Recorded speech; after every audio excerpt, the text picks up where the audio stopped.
Hello friends, welcome to Nila designs. இன்னைக்கு என்ன stitch பார்க்க போகிறோம் அப்படின்னு சொன்னால், இந்த மாதிரி வந்து ஒரு வாழை மட்டை மாதிரி பெண்டட் லீஃபில் எப்படி லோடிங் பண்ணுறது அப்படின்னு சொல்லி பார்க்கலாம். ஸோ இதில் லோடிங் வந்து நம்ம கிராஸ் லோடிங் தான் அப்ளை பண்ண போகிறோம். எய்தர் நம்ம இங்கேருந்து இங்கே கிராஸ் அப்ளை பண்ணிக்கிட்டே வரலாம், அப்படி இல்லைன்னா இங்கேருந்து நம்ம கிராஸ் ஸ்டார்ட் பண்ணலாம். பெஸ்ட் வந்து நம்ம ஸ்டார்டிங் இங்கே, அதாவது இங்கேருந்து ஆரம்பிச்சு எனக்கு லீஃப் இங்கே முடியுதுன்னா முடிகிற இடத்துக்கு இருந்து நம்ம ஸ்டார்டிங்க்கு வருவோம். ஏன் அப்படின்னு சொன்னால், இங்கேருந்து நீங்கள் கிராஸ் லெவல் மெயின்டைன் பண்ணும்போது இங்கே போய் இடிக்கும். அப்போ இங்கே வந்து ரொம்ப வளைச்சி கொடுக்குற மாதிரி இருக்கும். இந்த ஃபினிஷிங் வந்து பெர்ஃபெக்டாக வராது. அதனால இங்கே ஸ்டார்ட் பண்ணுறதை விட எங்கே ஃபினிஷ் பண்ணுறோமோ அங்கேருந்து நம்ம ஸ்டார்டிங் பாயிண்ட்டுக்கு வருவோம். ஸோ அப்போ பார்த்தீங்க அப்படின்னு சொன்னால், இந்த இடத்துலேருந்து நான் ஆரம்பிக்கிறேன். இங்கேருந்து ஒரு பேக் ஸ்டிச் போட்டுக்கிறேன். போட்டு அங்கேருந்து அந்த கிராஸ் லெவலை மெயின்டைன் பண்ணுறதுக்கு ஒரு செயின் ஸ்டிச்சு,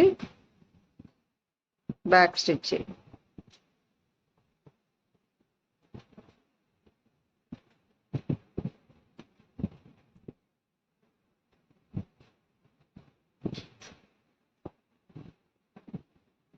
கிளாத் வந்து எனக்கு லூஸாக இருக்குது, இன்னும் கொஞ்சம் நான் கிளாத்தை டைட் பண்ணிக்கிறேன். இப்போ நம்ம கிளாத்தை டைட் பண்ணியாச்சு. கரெக்டாக அந்த கிராஸ் லெவல் நமக்கு மெயின்டைன் ஆகணும்.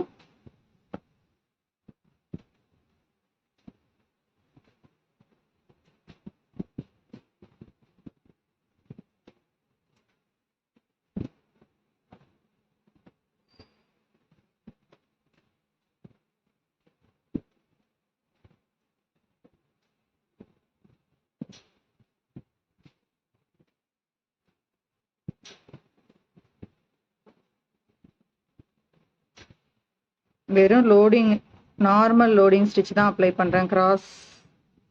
Cross filling stitch. இந்த ஃபினிஷிங் பார்ட் வர வர நம்ம அந்த சைஸ் ஆஃப் த ஸ்டிச்சை வந்து நல்லா குறைச்சிக்கிட்டே வரணும்.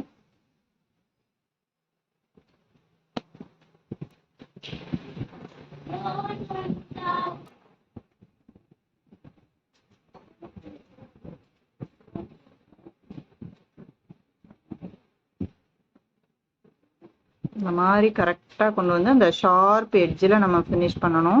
ஸோ இங்கே எண்டு நாட் போட்டுக்கிறேன் நான் இப்போது. ஸோ இதுக்கு அவுட்லைன் வந்து நம்ம ஒரு லேயர் ஃபுல்லாக செயின் ஸ்டிச் கொடுக்கணும். ஸோ கொடுத்தோன்னா நீங்கள் வந்து செயின் ஸ்டிச் கொடுக்கறத சரி த்ரெட்லேயும் கொடுக்கலாம், சில்க் த்ரெட்லேயுமே நீங்கள் கொடுத்துக்கலாம். கண்டிப்பாக ஒரு லேயர் நம்ம செயின் ஸ்டிச் கொடுக்கும்போது தான் அந்த ஷேப்போட ஃபினிஷிங் வந்து நமக்கு பர்ஃபெக்டாக கிடைக்கும். ஸ்டார்டிங்லேயே செயின் ஸ்டிச் கொடுத்துட்டு அதுக்குள்ளே லோட் பண்ணலாமா அப்படின்னு கேட்டிங்கன்னா தாராளமாக பண்ணலாம். பட் ஆரி நீடில், நீங்கள் டியூலிப் நீடிலில் பண்ணும்போது கேப்பு தெரியாது. இந்த இடத்துல அப்படியே டர்ன் பண்ணுறதுனால நான் ஒரு பேக் ஸ்டிச் போட்டுக்கிறேன்.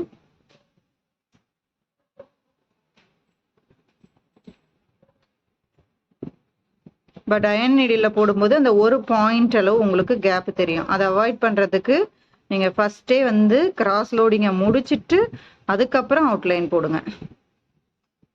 அப்படி போடும்போது நமக்கு அந்த ஃபினிஷிங் வந்து கொஞ்சம் பர்ஃபெக்டாக கிடைக்கும்.